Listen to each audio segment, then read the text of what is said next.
All right. So moving on to our next lecture, I'm pleased to introduce Dr. George Chiampas. He's a dual board certified physician in emergency medicine and sports medicine.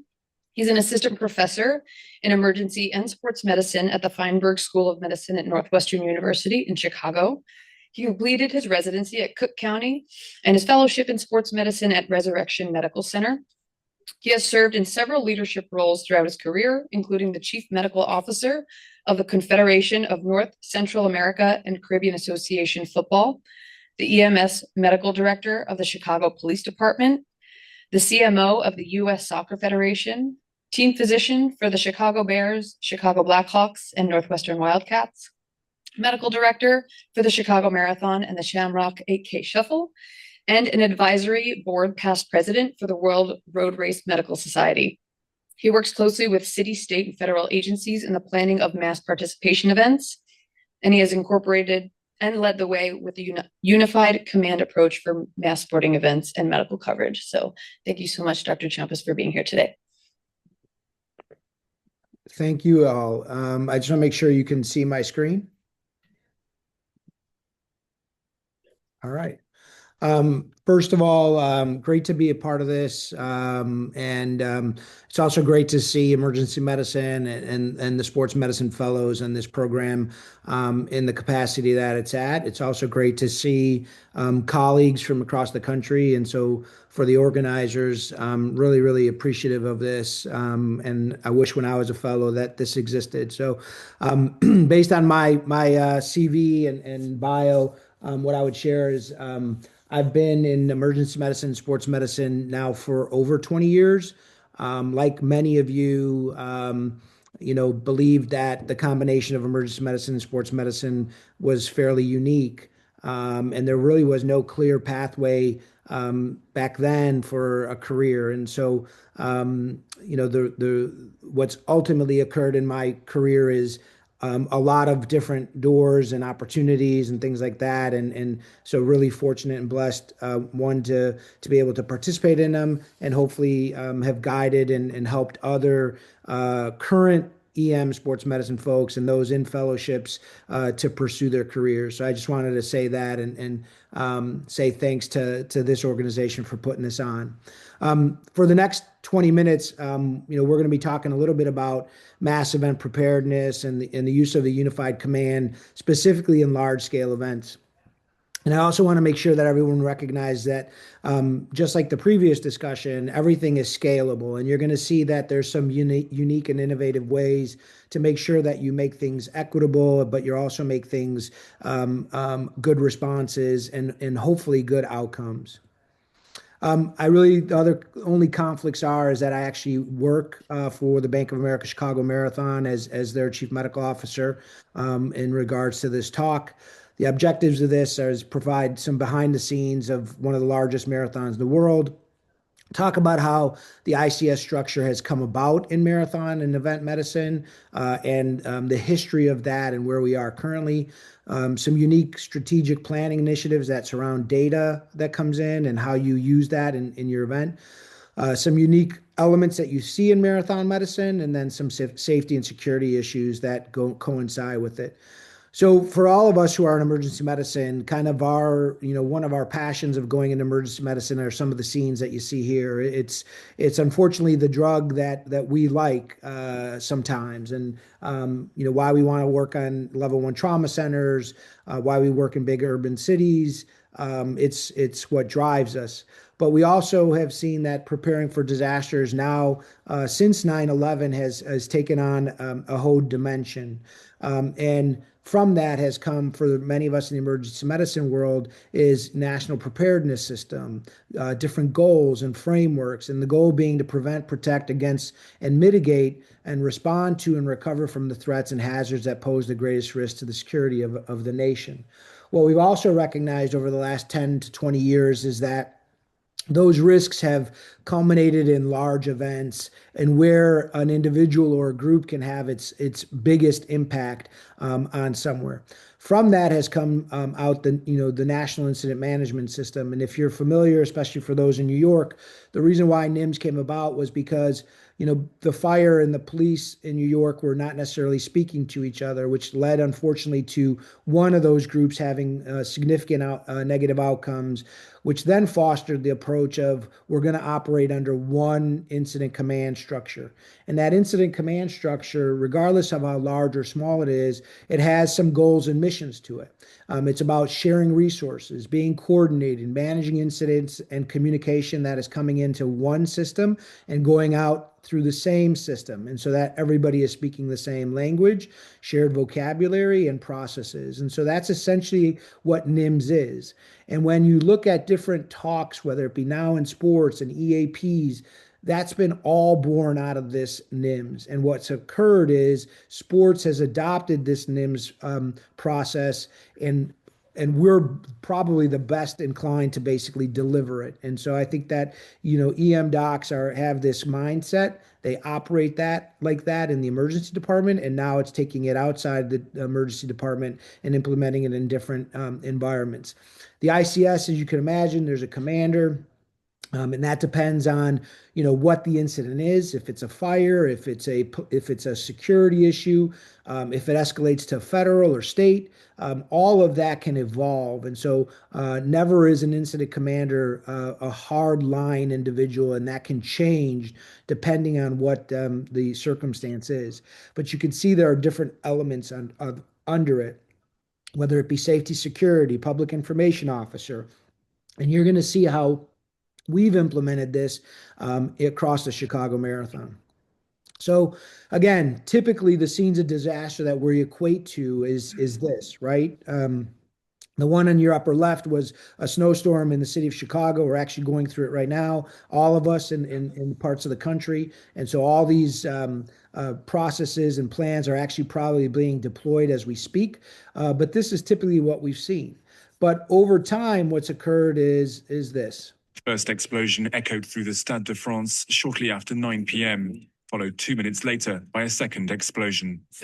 We heard two explosions. At first, I thought it was homemade bombs. There were lots of rumors circulating in the stadium. But few of the 80,000 people packed into the stands for the France-Germany friendly were initially aware of the significance of what was happening and continued to cheer on their team despite the presence of a police helicopter. First explosion. So the bombing that occurred at Stade de France several years ago, I was actually with our U.S. men's national team when that occurred, and we were watching it up on the screen. But it shows you that no longer, is sports or large stadiums immune to this. And like I said, concerts, large-scale events, whether they're in your city or sporting events, have now become potential targets. In the marathon space, just to give a little bit of background, and a lot of the younger docs or fellows may not be familiar with this. But in 2007, the Chicago Marathon was one which had extreme heat and humidity. The temperatures were about 89 degrees, and the humidity, which was the worst part, was in the low 80s. That was actually my first year as the medical director for the Bank of America Chicago Marathon. That year, we stopped the marathon 2.5 hours into the event because of the heat and humidity, and was really set the precedent in marathon medicine to say the public safety aspect supersedes any sort of event, any running event. And what came out of it is what we're going to talk about today, is establishing best practices and how since 2007, the Chicago Marathon has set the standard in regards to large scale events, specifically in marathon medicine. But since then, New York City experienced the Hurricane Sandy, which stopped the marathon one year. The Boston Marathon in 2012, not 13, had a huge amount of heat with a lot of runners that were struggling, which allowed them to prep for the 2013 bombing incident. And then there were several others. And obviously, 2013, the Boston Marathon was a game changer. But what I'm going to talk to you started in 2008 and has subsequently been essentially the standard now in marathon medicine. When you look at Chicago and when you look at this picture, Try to use that lens. Try to use that lens of a large scale events and a large scale event and where your vulnerability is. This is 54,000 runners now, all packed into Grant Park in Chicago, all going to run 26.2 miles. And if you know anything about running 26.2 miles and 54,000 people, the chances of someone having their cardiac arrest, hyponatremia, heat stroke, their underlying medical condition, asthma, diabetes, is all right in front of you. And then separate of what's going to go on in the city, and then if there's any other underlying threats. And so keep that in mind as we go through this. This gives you a good image of kind of the release of the runners, and how this day goes about in the first hour, an hour and a half. You can imagine the logistics, the operations, all that goes into this, and then add the environmental circumstance, a hot day, a cold day, a rainy day, if there's storms. And so keep that in mind as you think about EAPs and how you're going to be able to prepare to be able to function the next day. So just a couple logistics and metrics. So now the Chicago Marathon is over 60,000 registered, and we will have probably 56 that start, and we likely will have 55,000 finishers. Last year we had over 54,000 finishers for the Bank of America Chicago Marathon, and the running boom is really on a slope up right now. These are kind of our metrics, and we have first-time marathoners, we have charity runners, and we have international runners. All of that plays into how you build your plans, meaning that you have to have translatable capabilities. You need to make sure your first-time marathoners know what to expect and what not to. And then how do you communicate to all these people prior to the event, and then during the event, and then after the event? So I'm going to play this. I'll be honest with you guys. In walking back from the park, there's a lot of people that are upset with me and the decision that I made to stop the race. There's people that have trained 20 weeks all summer long, and there's some ill will. But it was a tough decision, obviously. But given the circumstances and the weather conditions, I thought it was prudent for the safety and well-being of the individuals that were participating in this. So that's Kerry Pinkowski. He's the race director for the Chicago Marathon. He's my boss. He and I work side by side in our command center. Without question, the greatest race director in the marathon space by his leadership, by also finding the best runners in the world. This was in 2007. So we're talking 19 years ago. That decision back then has subsequently made it okay for large events to be able to stop, cancel events. And this was the inflection point. And so for those that are listening, watching, and as you learn, the 2007 Chicago Marathon was the one that literally said, it's more important that the health and safety of others and the city supersede anything. And mind you, imagine the sponsors and partnerships. So the 2007 Marathon shaped marathon medicine. So what we've also learned is that marathons are planned mass casualty events. It is a pre-planned disaster. Chicago Marathon this year will be October 11th. We know that 2 to 10% of the runners will experience some sort of medical need, which ultimately means somewhere between 3,000 to 7,000 people are going to tap into our services or the hospital services. And so that would flood Chicago if we didn't put the things that you're going to see in place and overwhelm any hospital system. So keep that in mind when you're going to participate in an event, volunteer, take over as a medical director. Can what you're building protect the hospital system and the public health system that you're working in? Chicago is a part of the World Marathon Majors, and so we're a part of the largest marathons in the world, including Tokyo, Berlin, London. We collaborate with all of them on shared best practices, and World Athletics, which used to be the IFAB, is a space where I served as president, and these shared practices now are global. Back in 2009, we published back then Preparing for the Surge and Perspectives on Marathon Medical Preparedness.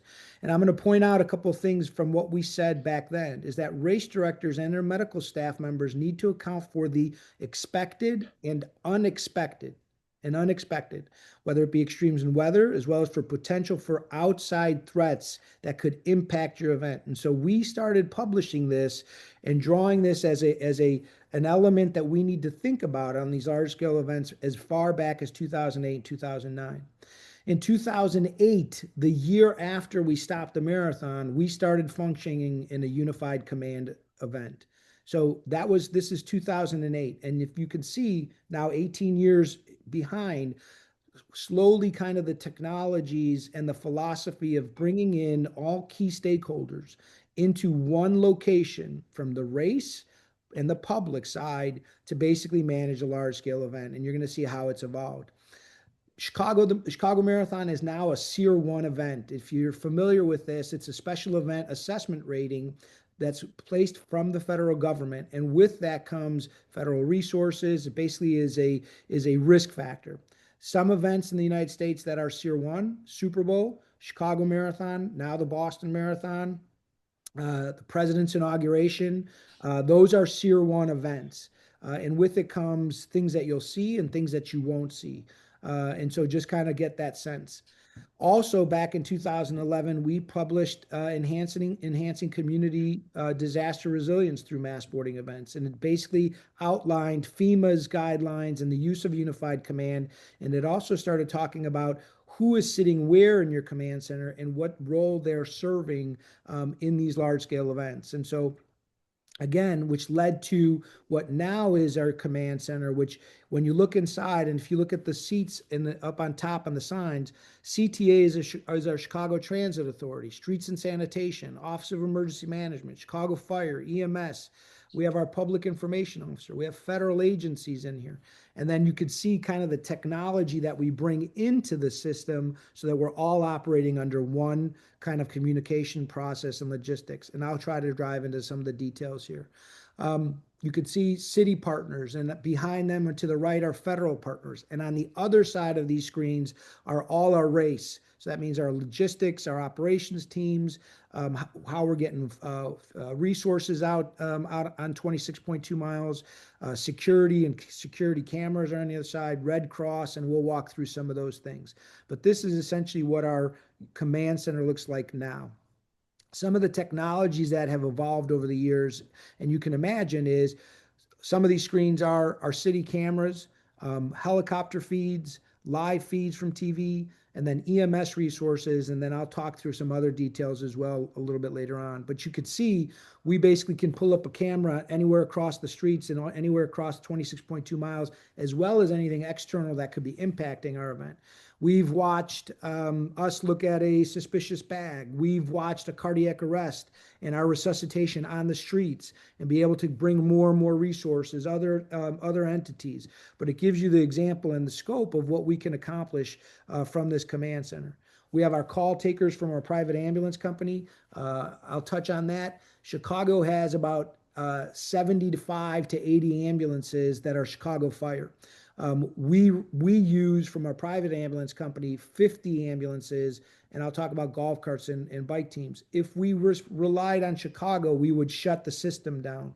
And so it's a collaborative effort between our private ambulance company as well as our city ambulance, as well as MABUS, which if you're familiar with MABUS, it's a mutual aid box, which basically pulls in suburban ambulances and other counties if we needed to, if we pulled a MABUS box.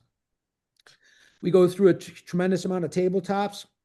Just like Brett shared, we go through scenarios just like in the NFL and just like the NHL, where we walk through if a gas line were to go off, if there was someone who drove a car into the course, if there was a fire off the course but impacted. And so we go through these scenarios with our federal agents and all city agencies throughout the year to see how we would respond, what will we additional resource we would bring in, and how all of us play a function into these sort of elements.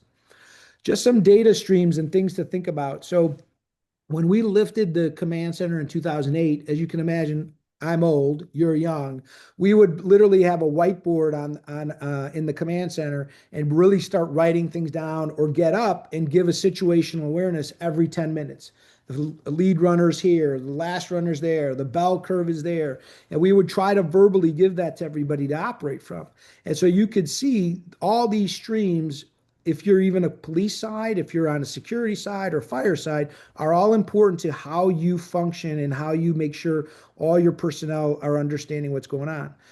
Over time, I sat down with our engineering school at Northwestern, and we basically created what's called SAFE, Situational Awareness for Events. So we started implementing all these data streams into one platform. And this platform is a dynamic platform. And you can see from our course map that outlines essentially and it's where the lead runner is, the last vehicle, where the wheelchair runners are, and then it changes colors with the bell curve. And that's great because then personnel and your resources can move with it, whether it be EMS, opening up streets, closing streets. And then there's a lot of medical metrics up here. The yellow tells you, and I'll go into our event alert system with regards to temperatures or if there's an incident. You could see runners per mile. And so now everyone is operating off this screen. And as you can see, it's something that we have very front and center in how we function with the Chicago Marathon. So situational awareness for events. Our resources, which I touched on, the slew of EMS agencies that are out there. We have about 2,000 medical volunteers, and I'll touch on that as well. Our course, and how do you use your course and build your course to be able to be flexible. So for example, we have a finish line code team. That means we have personnel at the finish line that are solely responsible at that finish line. And then we have a pre-finish line medical team, because what we do know in marathon medicine is that last mile is where a lot of cardiac events will occur. So we have a slew of personnel that build backwards with AEDs, with response, with communications, a finish line code team, and then post finish line, a slew of individuals that are also there to respond. Street pole numbering, I'll walk through that. We've coined this the Chicago model, and so we've published that. I won't touch on this. From a communications perspective, we created an event alert system back in 2008 that now is our communication system. It's not just weather, it's about any incidents. We could be dynamic with it. We share it with our runners prior to them flying into Chicago, what to expect with messaging associated with it. Then on race day, it's also prevalent in front of them, and it's been impactful, meaning runners have said, I've ran until I saw it go to red, and then I walked, or I stopped, or I went home. Shelters, our ability that if there were storms, if there was inclement weather, if there was an incident that we needed to put individuals into large freestanding buildings, all been outlined. And then really quickly, our collapse algorithm. This has been published in the space. Myself and Dr. Malik, another EM sports medicine doc, created this algorithm that allows us to train our medical staff, obviously from someone who's unresponsive to doing CPR to identifying hyponatremia, heat stroke, etc. Because this is what you're going to see. The person on the left, most likely hyponatremia. We've had cardiac arrest where we've shocked and saved them, and we manage heat stroke in the capacity that we do. This is the magnitude of just one of our tents. This holds about 180 beds. We have incredible clinicians, some of who are on this call that man this. You could see the medical supplies, and you could see the magnitude of just this one large tent. And you could see the incident management structure with identifying who's in there, whether it be physicians, whether it be nurses, etc. And this gives you a little bit of a Chicago flair as well, which we kind of try to keep. We have iStat machines across the entire course to be able to catch someone's sodium. But again, you could see the significance and magnitude. And then a couple things I want to finish with. This is our medical patient tracking system. All those cots that you saw, this is the system we've created to be able to identify where a runner's at and what's in there. So I can, in real time, tell you what we're seeing in percentages and where on the course and in the finish line, which I turn to the city and they have a very clear understanding of what's going on. Pulling in Red Cross. They're our family conduit. So for runners in any medical tents, they're the ones who have access to that, but they're also providing social services with those family members. This is the finish line. You saw the start line. After people run 26.2 miles, what you understand about marathon medicine is if someone is a heat stroke or hyponatremia, they're going to drop in this area. So if you look at this and see a slew of people, I see spotter towers every about 25 feet. I see pole numbers. I know that there's egress and ingress, and then there's medical personnel and all that to be able to respond to them. And then this is now what marathon medicine and large-scale events looks like. It's a different dynamic, but because we operate in that command approach is how we're able to manage these large-scale events. This one to the last final slide shows a little bit of the innovative measures since 2008 that Chicago has really kind of implemented, from our collapse algorithm, our event alert system, which is now best practice, how we manage heat, cardiac incidents. I'll tell you, I've created a CPR training video since 2008 that every runner receives, every volunteer receives, meaning anyone and everyone should be responsible to being able to save someone's life. World Athletics is kind of the global leader. We feed into that, work with them so that across the world, these standards are followed. And with that, I just want to finish and say thank you so much. Both the men's and women's world record and both the men's and women's U.S. record are in Chicago. Very proud of the work we do, but most importantly, very proud of the people we get to do it with. So with that, thank you so much.